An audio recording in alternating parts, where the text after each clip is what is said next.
Hi friends, welcome to Gardalesh, deep love towards nature and food. కాకరకాయ egg bhurji ఇది రైస్లోకి మరియు స్నాక్ కింద కూడా తినేయచ్చు. కావాల్సిన ఇంగ్రీడియంట్స్: సన్నగా తురుముకున్న కాకరకాయ ముక్కలు, గుడ్డు, ఉల్లిపాయ ముక్కలు, పచ్చిమిర్చి, కొత్తిమీర, పసుపు, ధనియాల పొడి, ఉప్పు, కారం, నిమ్మకాయ. ముందుగా స్టవ్ ఆన్ చేసి బాండి పెట్టుకుని కొద్దిగా ఆయిల్ వేసి కాకరకాయ ముక్కలు బాగా వేపుకోవాలి. కాకరకాయలు బాగా లేతగా ఉన్నాయి తీసుకోవాలి. తర్వాత పచ్చిమిర్చి వేసి ఒకసారి కలుపుకుని తగినంత ఉప్పు, కారం, పసుపు, ధనియాల పొడి వేసి 1 minute లో ఫ్లేమ్లో కుక్ చేయాలి.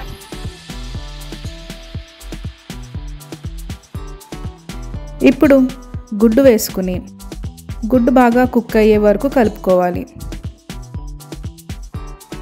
గుడ్డు బాగా కుక్ అయ్యాక స్టవ్ ఆఫ్ చేసి ఉల్లిపాయ ముక్కలు, కొత్తిమీర వేసి ఒకసారి కలుపుకొని నిమ్మకాయ పిండుకోవాలి. అంతే, ఎంతో టేస్టీగా ఉండే కాకరకాయ ఎగ్ బుర్జీ రెడీ.